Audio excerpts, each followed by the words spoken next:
ويثبت أقدامكم صدق الله مولانا العظيم প্রিয় বড়ুয়াবাসী বাংলাদেশ খিলাফত মজলিস এই দেশে শান্তি ইসলাম স্বাধীনভাবে ইসলাম নিয়ে মাথা উঁচু করে চলার জন্য বাংলাদেশ খিলাফত মজলিস আগামী দিন বাংলাদেশকে ইসলামের বাংলাদেশ দেখতে চায়। অতএব বড়ুয়া ইলমের ঘাঁটি, উলামাদের ঘাঁটি, মুসলমানদের ঘাঁটি, ইমানদারদের ঘাঁটি। অতএব বড়ুয়াতে প্রমাণ করতে হবে আগামীর বাংলাদেশ ইসলামের বাংলাদেশ হবে ইনশাআল্লাহ। আলহামদুলিল্লাহ, আজকে জুলাই বিপ্লবের শহীদদের স্মরণে তাদের মাগফিরাত কামনার্থে আজকের এই অনুষ্ঠান থেকে আমরা দ্বিধাহীন ভাবে বলতে চাই যে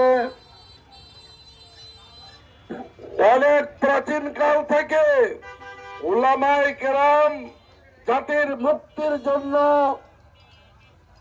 অকাতরে জীবন বিপন্ন করে বুকের তাজা রক্ত দিয়ে জাতিকে মুক্ত করার জন্য কাজ করে গেছেন, কিন্তু নাম ফুটাবার জন্য নয়।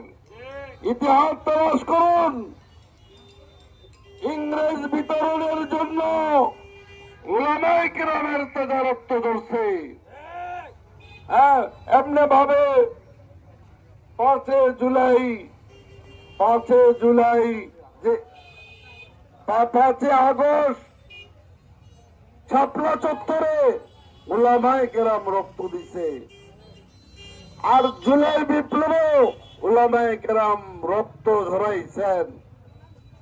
কিন্তু আল্লাহ তাআলার ইচ্ছা ছিল, আল্লাহ তাআলার সিদ্ধান্ত ছিল এই জাতিকে স্বৈর শাসন থেকে মুক্তি দিবে। আল্লাহ তাআলা যখন চাইলেন পটভূমি পরিবর্তন করিয়া দিলেন। এই দেশের মাটিও কল্পনা করতে পারে নাই, এই দেশের বিগ্রহ চিন্তা করতে পারে নাই, বিএনপির মতন ক্ষমতাধর চিন্তাশীলরাও বুঝতে পারে নাই। তারা বলছে কোটা আন্দোলন এটা আমাদের আন্দোলন না, কোটা আন্দোলন এটা আমাদের আন্দোলন নয়, এই কথা বলছে। কিন্তু আল্লাহর সিদ্ধান্ত ছিল, আল্লাহ তাআলার সিদ্ধান্ত ছিল যে এই বিপ্লবের মাধ্যমে স্বৈরতন্ত্রকে কবর রচনা করবে, এই দেশ থেকে তাদেরকে পালিয়ে যেতে বাধ্য করবে। আল্লাহর ইচ্ছা যা, আল্লাহ তা পূরণ করে দেখাই দিছে। অতএব আমরা বড়ুয়াবাসীকে উদ্যন্ত আহ্বান জানাবো, বাংলাদেশ খিলাফত মজলিসের পক্ষ থেকে বড়ুয়া উপজেলায় আমাদের বড়ুয়া উপজেলার নবনির্বাচিত সভাপতি নাইম শাকিরকে রিকশা মার্কা ইলেকশন করার ঘোষণা দিচ্ছি। অতএব আগামীর বাংলাদেশ ইসলামের বাংলাদেশ বানাতে হলে বড়ুয়াবাসীকে চিন্তা ফিকির করতে হবে। আল্লাহ তাআলা আমাদের এই ছোট্ট ক্ষুদ্র এই প্রচেষ্টাকে কবুল মঞ্জুর ফরমান। ওয়াখির দাওয়ানা আলহামদুলিল্লাহ। সম্মানিত উপস্থিতি, বাংলাদেশ খেলাফত মজলিস কর্তৃক আজকের আয়োজিত এই বিজয় র্যালি আমরা শ্রদ্ধার সাথে স্মরণ করছি গত 24শে জুলাই যারা আমাদেরকে এই স্বাধীনতা আনতে গিয়ে শাহাদাত বরণ করেছেন, আল্লাহ তাআলা তাদের কবরকে জান্নাতের বাগান বানাক, সকল বলি আমিন। পাশাপাশি যারা আহত হয়েছেন, বাংলাদেশ খেলাফত মজলিস দাবি করতেছে তাদেরকে সুচিকিৎসা দিয়ে আর্থিকভাবে সহযোগিতা করার জন্য সম্পূর্ণ আমরা দাবি জানাচ্ছি। পাশাপাশি আপনারা দেখেছেন গত জুলাইতে যারা শাহাদাত বরণ করেছে তাদের ভিতরে আলেম উলামাদের মধ্যে প্রায় 1 থেকে 150 মানুষ আলেম উলামাও ছিল। সুতরাং এই বিপ্লব কাদের একা নয়, এই বিপ্লবের সঙ্গে বাংলাদেশ খেলাফত মজলিস, ইসলামী আন্দোলন, জামাত ইসলাম সহ হেফাজত ইসলাম সহ সকল ধরনের আলেম উলামাদের সম্পৃক্ত ছিল। সুতরাং আগামীর বাংলাদেশ ইসলাম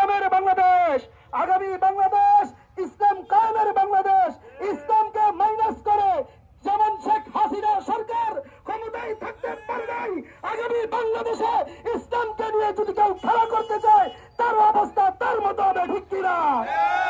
এই স্পষ্ট ঘোষণা আমরা সব মানতে রাজি আছি। ইসলাম নিয়ে, নবী নিয়ে, কোরআন নিয়ে আমরা এক প্রতি সহ্য করতে পারবো না ইনশাআল্লাহ।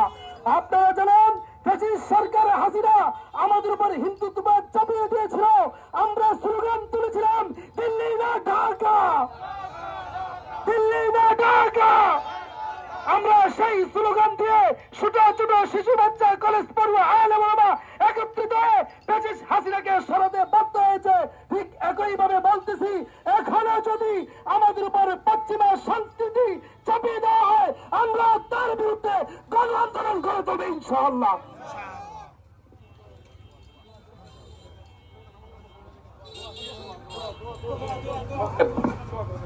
আলহামদুলিল্লাহ।